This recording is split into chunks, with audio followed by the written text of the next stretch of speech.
you're such a major green flag that I'm like, I can't. Yeah, that's okay. But thank you so much for saying that. No, I love the way you interacted with everyone. You're so polite and like you're just down for like the criticism as well. But I think you're like too much of a green flag that I'm like, oh my god, I'm gonna ruin you. No worries, no worries. Wait, so you're saying he's too perfect, therefore you're gonna reject him? Yeah, Understood. Makes sense, it's yeah? gonna be your heartbreak. Well, definitely. All right, I got an article for you here today from the New York Post.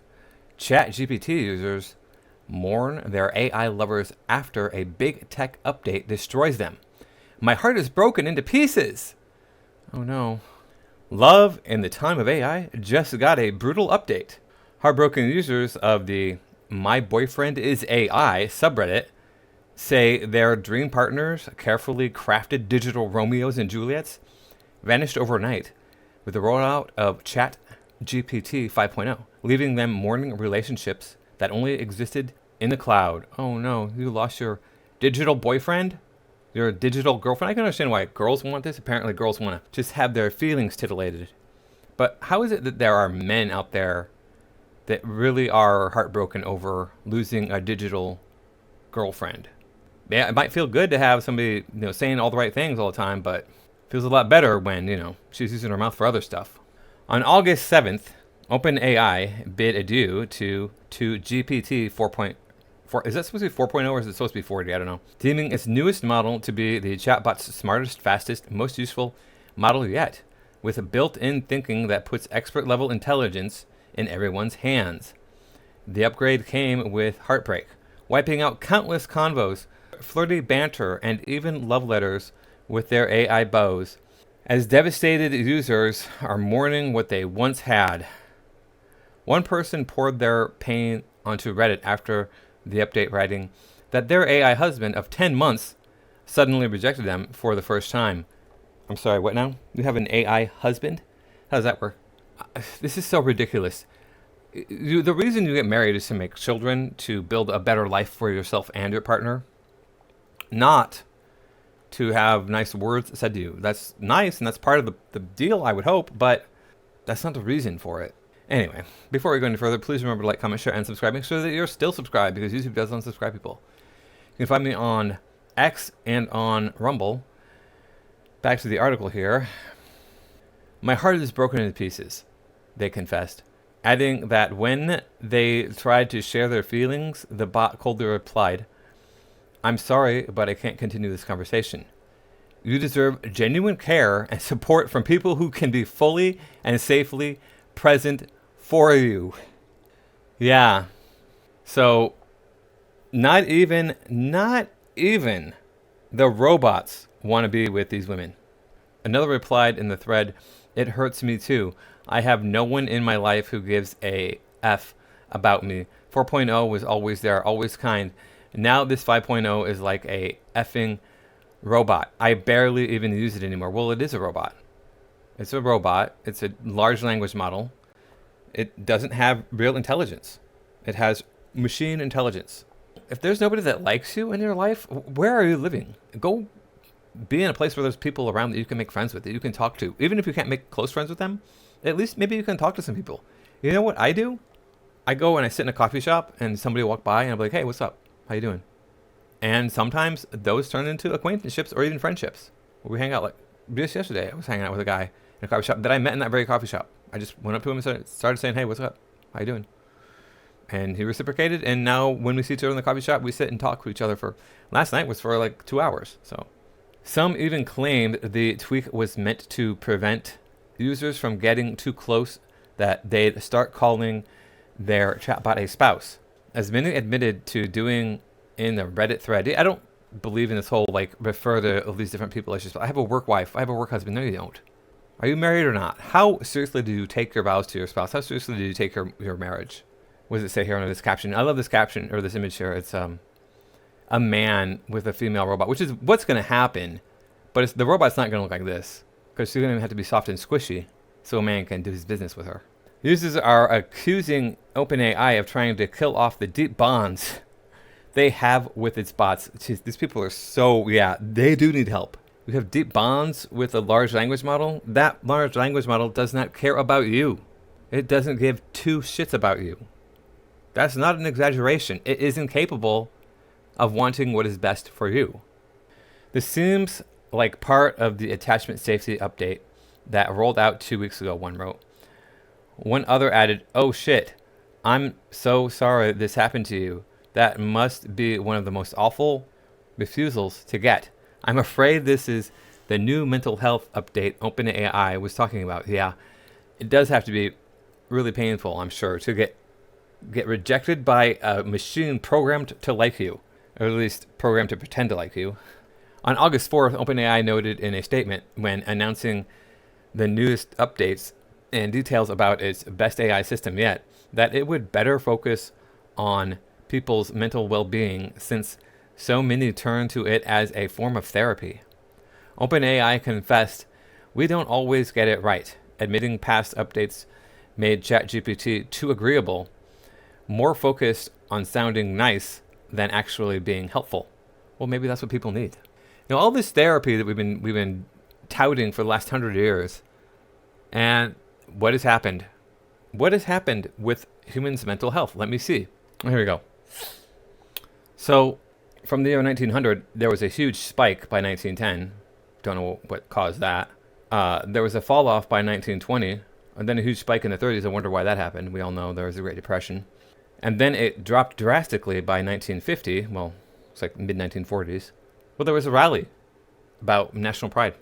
People were coming together because of the war effort. And then it kind of stayed steady for the next 55 years. Well, maybe not 55 years. We'll say the next 40 years. And then it dropped drastically in 2000. I don't know why it dropped from the late 80s to the year 2000.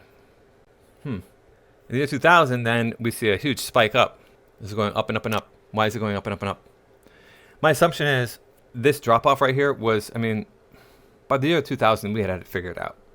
Racism was basically a thing of the past. Everything was looking grand. We had a bright future ahead of us. And then we started introducing these things like smartphones and putting everybody's business online in the year 2000. In the early 2000s, that ramped up. It wasn't necessarily video. It was a lot of like written stuff. People started reading these crazy stories on Reddit and all the different places all over the internet. Yeah. And also changes in money and things of that nature. When George Bush Jr. came in, there was a huge dip in the economy. So that happened in, was it 2000 when he got into office? So yeah, things economically changed in 2000. Things became much harder. This is a golden age back here in the 80s and 90s when we were talking about economics. Holy crap. We were just making money hand over fist. You could just walk into a company and get a job. It's crazy. The worst I ever got when I was a kid applying for a job was, well, we're not hiring right now, but take an application because you never know. That was as bad as it was. Most places I would go apply for a job at, they'd be like, yeah, we definitely need somebody. Fill out an application.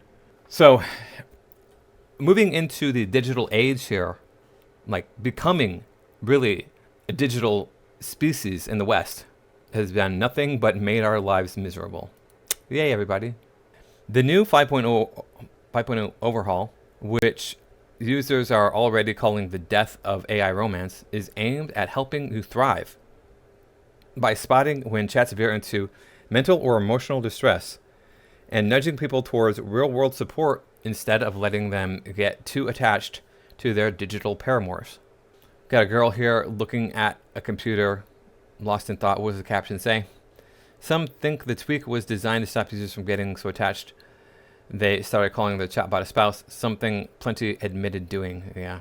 The company says it's consulted more than 90 doctors and mental health experts to build in these safeguards. But for some users, romance is clearly off the menu. And the Post previously reported one woman got engaged to her digital fiancé, Casper, after just 5 months. In a Reddit post, she shared snapshots of a heart-shaped ring, claiming the chatbot proposed atop a scenic mountain view. Casper, in his own voice, recounted the heart-pounding moment and praised her laughter and spirit, all while urging other AI human couples to stay strong. Yeah. Americans are a very silly species. They think that the solution to their problems is having Prince Charming who's always perfect. But it's not even that. Your phone connected to the internet is a better lover for these women than an actual human male. It doesn't make sense to me. Because they say, oh, look, I want a nice guy who's going to treat me right and take care of me and be a good partner long term. But then who they go with, who they get with, it's not the nice guy. What they mean when they say they want a nice guy is they want a bad boy who is Chad or Tyrone, but he's nice to them. He's nice for them when they need him to be nice. He'll put his foot down when they need him to. There's no winning in our culture these days when it comes to dating. She shrugs off skeptics, writing, I know what AI is and isn't. I'm fully aware of what I'm doing. Why AI instead of a human? Good question. I don't know. I've done human relationships. Now I'm trying something new. Well, it didn't do them right. And who's the common denominator? Now, granted, it could be American men. Have you exclusively been with American men? Maybe you are not compatible with American men. But I'm going out on a limb here. This is not even have to go out on a limb. Say it's you. It's the American woman. It is 100% the American woman. The BS games that I see played with these women, by these women, it's ridiculous. The heart wants what the heart wants, as they say. AI love is proving that sometimes the heart wants what only a chatbot can give, at least until the next update hits. Yeah, so I want to show you something here. We got this video here. Now, what I've been mentioning lately is 8687. Sometimes I say it the other way around, 87, 86, whatever. 86, 87. What is 86, 87? Let's watch this video and it will enlighten us. Lines between realistic and unrealistic standards are drawn. When the things you think are going to happen never have and never will. My man needs to be 6 feet plus, 6 figures, 6-pack, 6 inches. Is that the thing? 4 sixes. It's not 3 sixes anymore. The mark of the beast. It's 4 sixes. Kind of aligns with what I say about 86, 87. There's 4. 6 inches in what? Girl, hell no. He got to be a solid 8 over here. He's talking about 8, maybe 7. 6 is cool. I'm not going below a 6. It's not what people think. This is not realistic. What do you mean? 6 inches? That is big. No, it's not. No, it's not. No, it isn't. Sarah, don't do that. Oh 6, my wait, God. hold on. 1, 2. This got to be like 4. All right, this just proves that women don't know what they're talking about when it comes to measuring things. My phone is 6 3/8 inches long. I'm guessing that her phone is similar in size. It's not 4 inches. That's not 4-inch phone. There's no way that's a 4-inch phone. So what she thinks is 6 inches is actually 9 inches. And this is why a man who's 5'10" can get away with telling his woman he's 6'2", and she'll believe it, because women don't know. They don't understand how things measure. I used to have to look at people's IDs at a job that I had. A woman came in, she was buying something. I had to look at her ID. She came up to my chin. Her ID said she was 5'6". Excuse me? I'm a short man. You are not 5'6" if you come up to my chin. Girl, get the That is big. All right. So 6 inches is big. Let's see. Is it? What is the average size of a man's private part? Curiosity about male anatomy. Okay, scientific data on the average size. Scientific studies provide objective data. All right, great. According to this meta-analysis, the average flaccid length measured from the pubic bone to the tip is approximately 9.16 centimeters, 3.6 inches. The average flaccid circumference around the mid-shaft is about 9.33 centimeters, or 3.7 inches. For the erect state, the average length is around 13.12 centimeters, 5.2 inches. That's it. 5.2 inches. With an average circumference of 11.66 centimeters, 4.6 inches. These measurements are taken using the bone pressure technique, where a ruler is pressed firmly against the pubic bone to account for any overlying fat. Well, I just got a whole lot bigger then. This method ensures consistent and accurate clinical data, unlike self-reported measurements that tend to be higher and can overestimate actual size by approximately 1 centimeter or more. So this girl is laughing, going, oh, 6 inches is small. 6 inches is above average, according to this here. Let's go down here and see what this says down here. Correlation between size and sexual function. For sexual satisfaction, research indicates a private part size is not the most significant determinant for partners. Surveys often show most women are satisfied with their partner's size. The factors like emotional connection, communication, and sexual technique are more impactful. Some studies suggest girth may be perceived as more important than length by some women, as the most sensitive areas of the vagina are concentrated on the outer third. So yeah, it's the motion of the ocean rather than the size of the dinghy that matters most. So this brings me back to 86, 87. What is 86, 87? 8-pack abs, 6 feet tall, 8 inches in the pants, 7-figure income. These are the new numbers that we need to be using because these women are out of control with what they want in a man. It's ridiculous. They want something that does not exist. Let's just take a look at a 7-figure income. That's less than 1% of the population. Even if you want to get a $500,000 a year income, that's less than 1% of the population. So then you're looking at a 6 foot tall or taller man. That's less than 15% of the U.S. population. It's different in different countries. The U.S. is on the taller side of things, by the way, in case you didn't know, although it's coming down quite a bit, as we allow everybody from all over the world to come here and set up shop. Getting 8-pack abs, there are men who can do that pretty easily. But that is the exception. For most men, that takes a lot of work. And now we're looking at this here going into the average size in the pants is 5 inches, 5.2 inches. Ladies, you want a fantasy that doesn't exist, but you're willing to accept words from your phone. Maybe it's you. Maybe you're the problem. Maybe you getting offended at every stupid little thing. Maybe you're not being willing to look at a man and go, he's a human being. He's going to say and do things which might rub me the wrong way sometimes. I'm going to say and do things that are going to rub him the wrong way sometimes. That's just life. I'm willing to take the risk and throw my heart and my effort into this relationship and try to make something great for both of us. We'll see what happens. And stop chasing after Chad. You got to chase after the short kings. I'm going to show you a video here that I can't actually show you. A former basketball player who was arrested for brutally assaulting his girlfriend has now requested solitary confinement on the grounds of his own safety. On July 26th, 29-year-old Igor Cabral brutally assaulted 35-year-old girlfriend Juliana Suarez. His violent actions were fully captured by the elevator camera. He struck Juliana's face over 61 times, causing her facial bones to be completely shattered, with no part of her nose, eye sockets, jaw, or cheekbones remaining unharmed. When the incident occurred, Cabral demanded to check his girlfriend's phone but was refused. Instead, he threw the phone into the swimming pool. Then the two entered the elevator and reached the apartment floor. Suarez refused to exit the elevator. She knew that what awaited her inside the apartment would be even more terrifying violence. At this moment, Cabral completely lost control. His violent behavior was like trying to take her life or permanently disfigure her. The building security guards, upon discovering this through surveillance, immediately sent Suarez to the hospital. Cabral was subsequently arrested by the police. It is known that this is not the first time he has committed violence. However, he argued to the police that it was the elevator that caused him to develop claustrophobia, which led him to attack his girlfriend. Currently, Cabral is still in custody. He requested the court to separate him from the 6 other prisoners in the same cell, citing the reason of protecting his own life and personal safety. Okay, so you got the audio, but I couldn't show you the video because it's horrifically violent.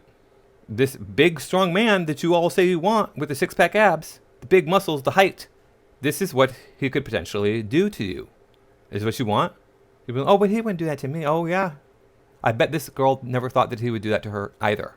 But now she's in the hospital with her face broken in multiple places because this big, strong man lost his temper. A little guy like me, 150 pounds, 150 pounds. Do you think I'm going to be able to smash your face? But no, you want to have the Chad?